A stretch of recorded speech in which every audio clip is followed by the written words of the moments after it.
Hey, look at that. Welcome to another exciting edition of Dog Fight Sports. And today's a very exciting day because today is the first day that we initiate coverage from the Cleveland Cavaliers. The Cleveland Cavaliers that have not won a playoff series without LeBron James since 1993. So, in the past 31 years without LeBron, the Cavs have gotten nowhere. They can't even win one playoff series. Womp, womp. So let me just take you on a journey. Let me take you through a story. So I'm going to use myself as an example. In 1993, I was the ripe old age of 6 years old. And in 1993, I had a little grade school girlfriend. She gave me a peck on the cheek. And that's essentially the same as the Cavs winning their last playoff series in 1993. And then guess what happened? Got older and older and older, went to high school, went to college. I met my college girlfriend. That was LeBron. And we went on vacation several times, just like the Cavaliers went to the playoffs several times.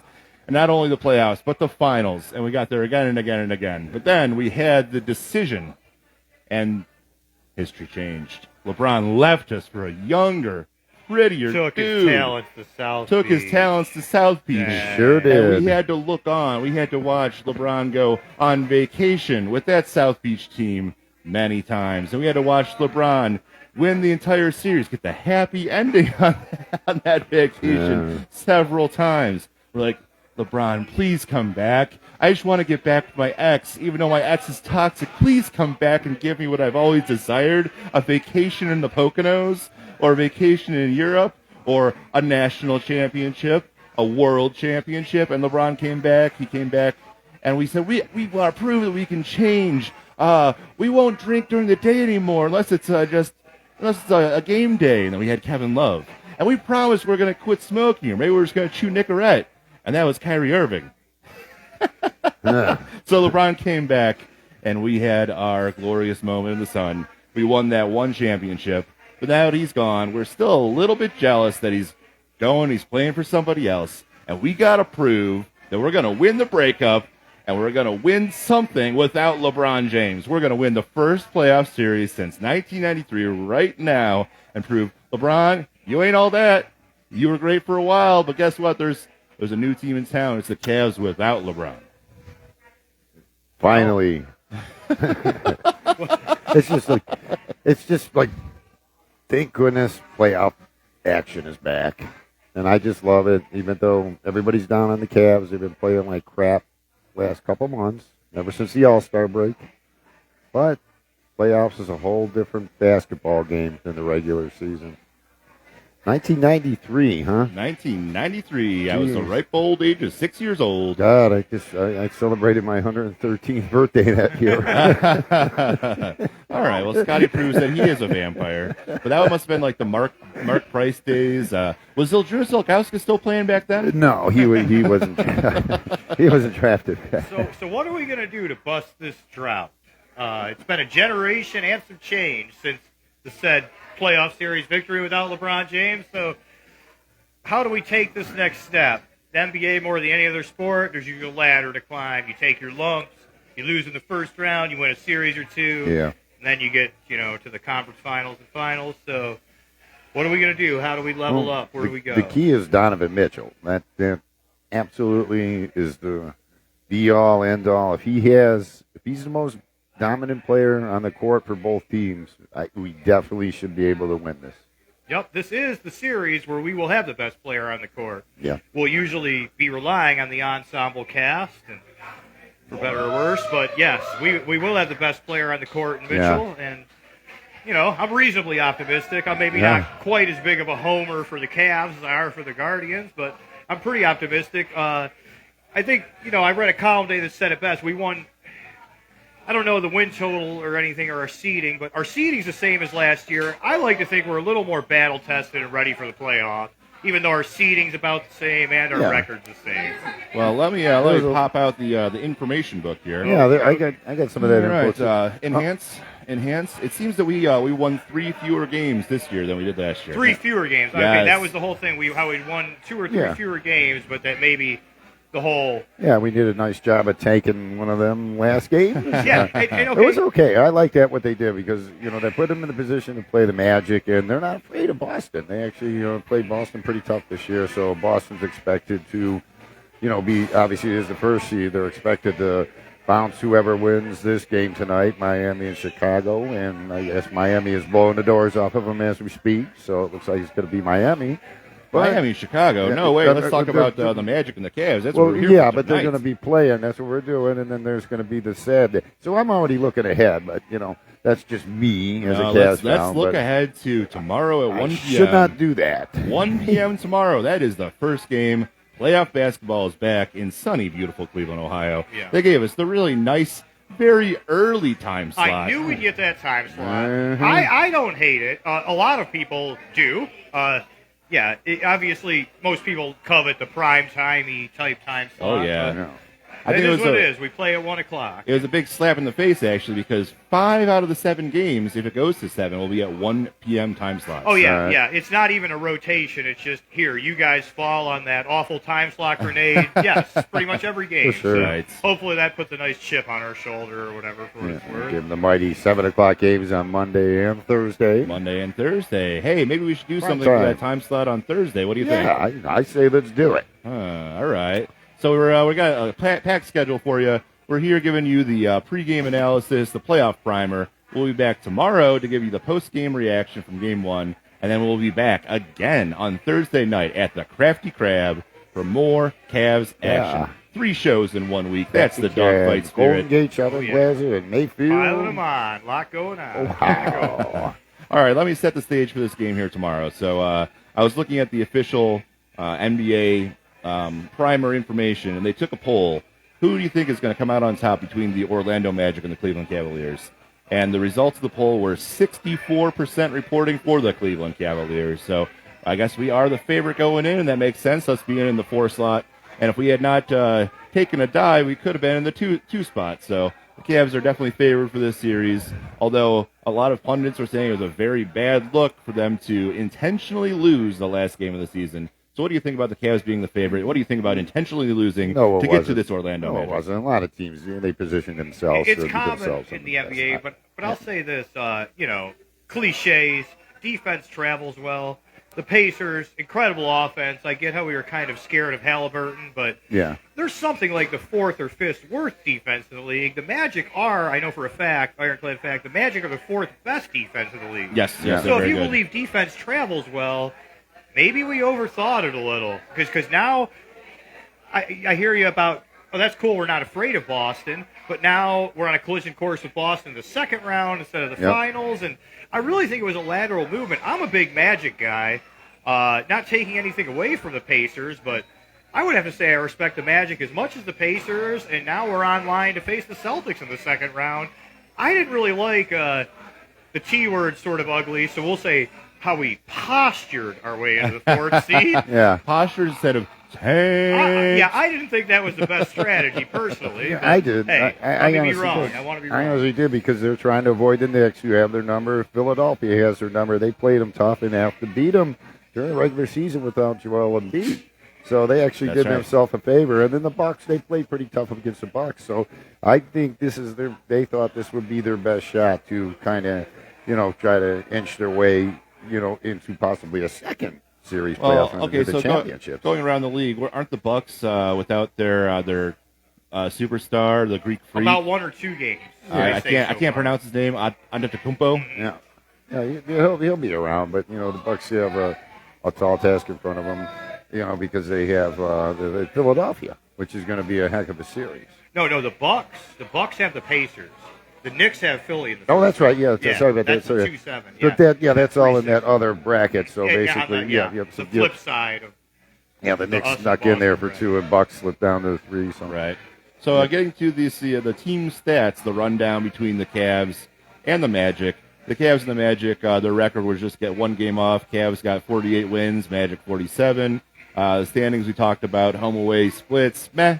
But we're talking about something called an RTG. I'm wondering if that's rebounds per game. yeah, But the Cavs, their offense and defense, looks like the offense is a little bit higher, but that defense of the Magic we were talking about is pretty fierce. They're ranking them number Defense, 3. And I'm not sure what RTG stands for, but that must be their Defensive rating per game. rating per game. Okay, yeah. So the Magic being number 3, they have that stiff defense. The Cavs, from my research, they had a lot of good defense going on before the All-Star break and after the All-Star break.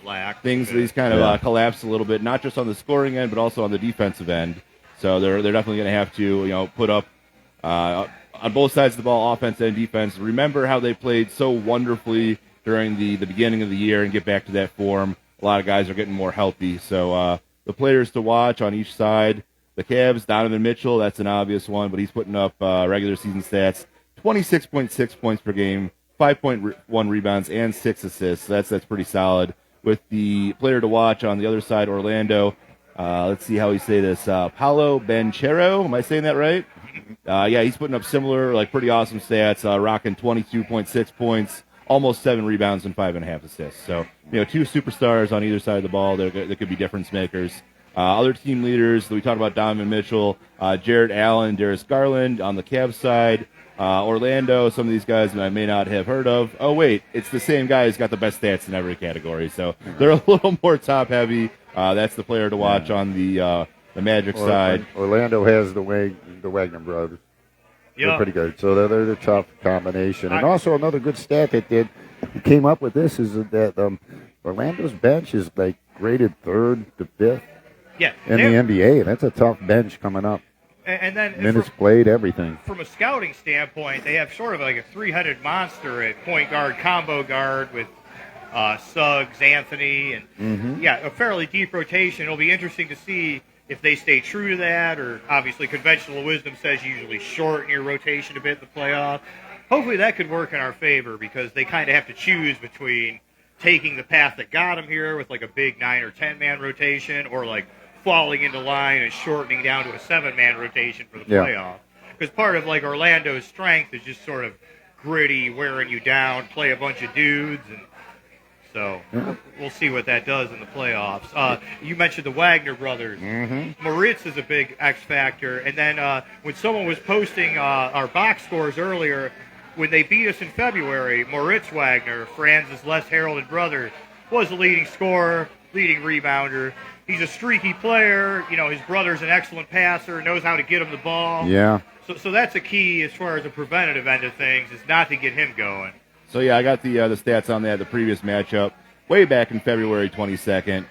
Moritz Wagner, he actually put up 22 points and 7 rebounds, and the Magic ended up beating us 116 to 109. So, obviously, he was a big difference maker in the game. Yeah, his averages are usually 10-7. Yeah. So, like I said, being streaky, right, big time, surge that game. Yeah, the Cavs' leading scorer on that one is Garland with 18. So, yeah, we really are going to need to have amazing performances out of our big players. They're really going to have to kind of shake off the end of that regular season. And I've been looking through interviews with the guys, and they say that playoff basketball is a whole different animal, almost like the season's restarting again. For sure. And it takes so long. I feel like the season is basically restarted again because this is going to go out till June. Yeah, for ratings, everyone's got to be in the meaty primetime slot. These 7-game series take everything from upwards to 17 days or so to complete. So, it's a slow burn. Settle in. Yeah, hopefully and you gotta we're remember, around a while. The champion, whoever wins it all, has to win 16 more games. So, we need a big one for tomorrow at 1 o'clock. Anyways, I got a weird stat. Speaking of weird. Hey. What's going on? Hey, what up, buddy? Yeah, we got headphones and stuff, So, anyways, does anybody know how Orlando got their nickname, the Magic? It's pretty easy when you think about it. Was it a fan ballot, or is it deeper than that? Yeah, it's actually what happened. Orlando got their name. The DeBrose family brought the team, and it was right around 1991. They've been the only owners since. Orlando got their Magic name from Disney over there, the Magic Kingdom. Oh, so that's how it all came up. So they called them the Orlando Magic. That was the big promotion at the time. I think that the Magic Kingdom had just opened, so that's a little strange fact. Yeah. I would imagine once it shifts to Orlando on the road, those fans will show up. They don't have Orlando market itself, a football or baseball team, and their hoops team hasn't been terribly relevant in every bit of a good decade or so. So I'm expecting a fairly hostile road environment, but we better expect that. You're going to see that more often than not in the playoffs, so better to get acclimated to that sooner than later, Yeah. I guess. Well, do you guys consider the Orlando Magic to still be a rival of Cleveland? Because back in the LeBron 1.0 days, No. I remember the Magic and the Cavs going at it in the playoffs a couple of times. But that was probably almost, 20 years ago now. Mm-hmm. But I remember there was some exciting games, some last-second finishes, some last-second shots. Fucking Rashard Lewis. He was a thorn in our side. He burned us a few times, but Yeah, Dwight Howard. Oh, yeah. Good Dwight old Howard. days. but those No. days are gone. Yeah. Hopefully, it's a new era, and we're ready to launch a new Yeah. era for Cleveland basketball. Yeah, nothing like the Golden State Warriors were for us or anything like that. Right. Yeah. Them are some really true rivals, or even the Bulls back in the day with Michael Jordan. Oh, yeah, Michael Jordan with the Mark Bulls. Price, Brad Doherty era. Yeah, that was pretty epic matchup. That was probably around the 90s time frame. Right. That's I feel like that's days gone by now. Yeah, Though some people probably would argue with me because that could have been the quintessential era for their basketball fandom. But Sure. I feel like I was brought up in the LeBron era, so everything's like, is Yeah. LeBron here? Is LeBron not here? So that's why I'm hoping for us to kind of not really turn over a new leaf, but just kind of prove that we're still significant even without LeBron. We got a lot of young talent, and we can do a lot of things even without that superstar out across the way in La La Land. Yeah. Now, how is LeBron doing these days? Because I felt like the Lakers were they doing a play-in series, or they already? Lakers Yeah, won they the won. 7-8 play-in, and they faced the Nuggets. The Nuggets swept them in the regular season this year. The Nuggets handled them pretty defiantly in the playoffs last year. Yep. And So- the Nuggets are the defending champs.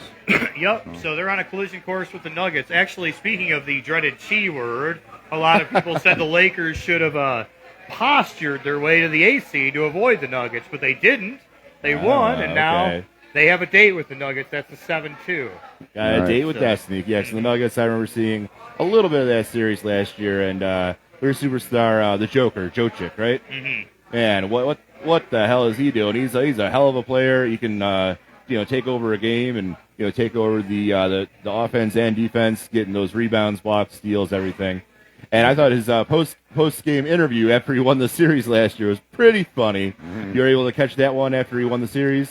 Well, yeah, I think the size of it was just, I'm ready to get back to my horses in Serbia. Yeah, that's right. I'm going back to tend my farm in Serbia. Yeah, I Didn't really kinda- seem that I exciting. kind of love how he downplayed it. Yeah, some Yeah, people gave him crap for it, but I was just like, won the title, figured that was in play, and anyway, back to my off-season life. Right. So, Just like with LeBron, he looks like he wants this season over with. He's done with this NBA season, so no tanking for him. Just like he was done with, us Cleveland Cavaliers and our fans in Bath and Akron. So, fuck you, LeBron. Well, LeBron's in Fucker. town. Everybody likes to sing his praises when he's Right. out of town. I feel like people see some of the things that he complains about loudly, and people aren't as big of a fan when he's out of town. So Yeah. it's kind of the Homer effect that we alluded to earlier. But I guess they got to start playing the games because even though the Lakers could only get to the 7 slot, I mean they could still make a run with all the star power they have there. And they can make no run. and Lakers are done. The Lakers are done. You think LeBron's going to come back to the Lakers next year, or do you think Bronny's going to get drafted and LeBron's going to go wherever Bronny goes? I think isn't he still under contract with an opt-out year or something? I'm I not think even he sure. was he in his last year of his contract next year? Yeah, I don't think he's going anywhere unless it positions and sets up because I think his son, whatever they call him, Junior. Bronny. He declared for the draft, but he also declared a transfer. That's right. Yeah, To it's all some side. vague. It's all setting up and positioning. It's all bullshit. Yeah, Bronny could use another year of school. He sucks. Let's hope it goes that way. He could probably use I another say it. couple He years. sucks. Riding off your daddy's name. What do you think this is? Pro wrestling?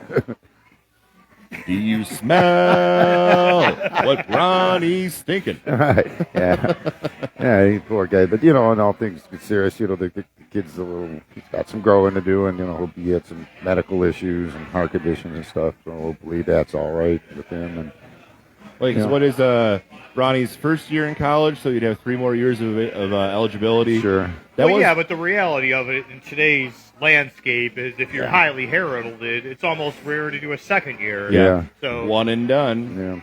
Yeah. if he comes back, it'll be for one more year, and then he'll go somewhere. Yeah, well, there's developmental. Whatever the strategy position is the best, for how it's going to work out. That's why it's like almost seems like a setup to me. You declare for the NBA draft, and then you declare for a transfer protocol. It's just like, okay, you're looking at your options. Basically, anywhere but here is what he's saying. Yeah, he's going to leave. That shouldn't even be legal. It's No. almost like having your cake and Jesus eating it Christ. too. Well, I just exactly. found a fun loophole. Yeah. I don't Right. Walking to NIL or whatever NBA rules, and LeBron's the man, so he does whatever he wants. Apparently, Yeah, 'cause I would assume that if you're declaring for the draft and the transfer protocol, if Yeah. you don't get picked in the draft, then basically you're saying, hey, consolation prize, I'll come play What for was your it, like- college. Right, yeah, Yeah, you're like hedging. It's not Yeah. exactly betting on yourself. it's like Duke No, it's like, Wayne, yeah, I don't know I'm not worry. good enough for the NBA, but I'm just going to go to the NBA right now anyway. Yeah, But if I'm not good enough for the based on NBA, just take me because I got my name. Just based on the lottery. I don't even know how that Yeah. works. But then the school he's specific, you think he's transferred to Queen or something like that. I don't even know. But this is like the guy just got appointed head coach there. It was LeBron's boy. It's just all a bunch of bullshit. This smells, bullshit. Well, Tito, do you have a couple more things for us on your cheat sheet over there? Yeah, I just wanted to mention legacy award-wise, from a milestone standpoint, I have the Mavs going really far. I actually think the Mavs, this is like going to be their best shot. But anyway, the Mavs and Clippers face each other in the first round, just from like a league-wide landscape. And I just want to say on each side, first of all, from the Clippers side, Kawhi would be the first guy since the infamous LeBron. With apologies to big shot Bob Orry, Kawhi would be the second guy to win a ring as a main guy on 3 franchises. Oh. Not taking away from Orry's accomplishments, I just wouldn't really call him a main guy on, all 3 franchises he won a title for.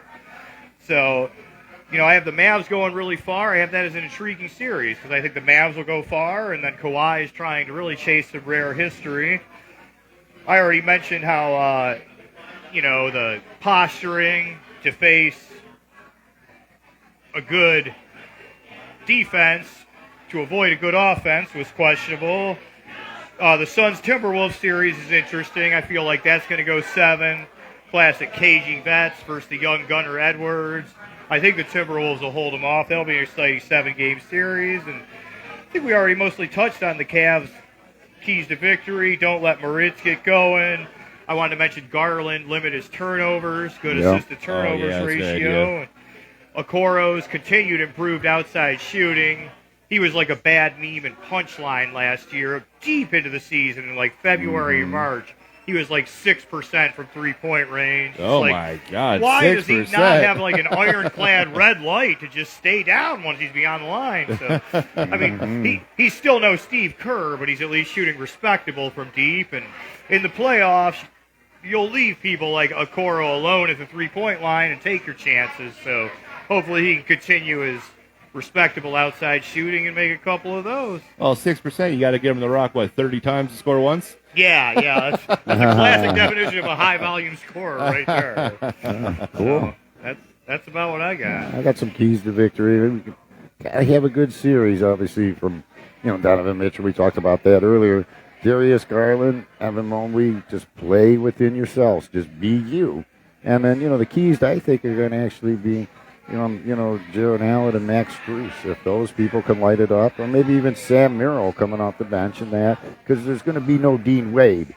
So, Dean Wade's a heck of a defensive player. So I'm looking for something big from Jared Allen as well as Max Strus. Yeah, I do have the injury report here as well. Yeah, I think the So Babe's out. I guess this came out a couple days ago, but on the injury report, it says subject to change.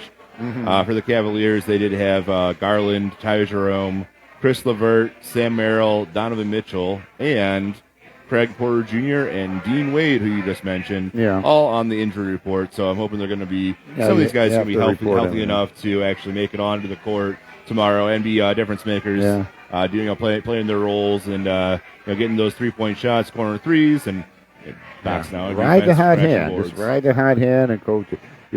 And it's up to Bickerstaff now. You know how you want. If they don't win this series, Bickerstaff, and there's going to be some shakeups in the organization, so they got to come out high. I think the keys to victory are coming out tomorrow, Saturday at 1:00, and putting the whip on them. Win, and then win the game on Monday. Go into Orlando up 2-0, and you're going to be in very good shape. Yeah, definitely. I mean, I guess I'll do the Cam Newton. Bottom line is Cam Newton. He says there's 3 keys to success to a football game, and I think you can apply it to basketball as well. Start strong, keep the pressure. No, I'm sorry. Start fast, keep the pressure on, and finish strong. Right. When Win. you do those 3 things, you got a great chance to win. So Fucking win. Don't let them take a lead. Don't play from behind. Like don't get out coached. Rebound the damn basketball. Make your shots. It's not that hard. Put the ball in the hole. Yeah, be ready for max effort. Like I said, I have a hunch Orlando, they're not going to go with conventional wisdom to shorten their rotation. They're going to keep up that whole high energy, massive substitutions, 9-man rotation or so. And we got to be ready for that. They're going to come at you physical. Yeah, and they have like the Knicks. With that bigger rotation, they have somewhat endless fouls to throw at us. And speaking of coming at us physical, and we just got to adjust. We got to be ready for all that. Yep. That's it. It's so winnable. we got to kind of remember what the comment was about the Cavaliers series last year. There's a famous comment that said that the lights were too bright in the playoff series. And everyone kind of just shied away because they were in Madison Square Garden playing against the Knicks, and kind of wilted under the pressure. So I think now they're hopefully more battle tested. Orlando's a very young team. They really haven't had much playoff experience. So hopefully, I mean, I don't know if any of these intangibles really come into that effect that much. Yeah, we can't play the greenhorn crowd the greenhorn card this time because Orlando's younger and greener than us. Right. So excuses are like assholes. Everybody has one. Stay at the damn bars. It's New York. I get it. Lights are the same everywhere because it's Madison Square Garden. It's got some fucking myth on there. You focus on the fucking game and win. There you go. Focus on the game and win. All right. Tito, you have one key to the game besides focus on the team and frickin' win. Win the turnover battle with solid fundamentals. We are the better team. If we don't beat ourselves, we're in good shape. Optimistic. Okay, I'll go with, hey, Cavaliers players, hey, Cavaliers fans, there should be a big old chip on your shoulder since we haven't won a series without LeBron since 1993. We got kind of punked last year, so let's bring it together. Let's be all in this together, and let's win one for Cleveland. Let's win the game tomorrow and start it off fast, start strong, and then keep on going, keep on rolling. And that's it from Dogfight Sports. That's it. You guys got a last word? Or you want to bark it out? Let them know and bark it out. Rebound the damn ball. Put the ball in the hole. Make your shots. Don't get out physical. We can do this. All right, keep your guard up. Moment. And we've been Dogfight Sports. We'll see you again tomorrow. Let's bark it out, boys. Mm-hmm.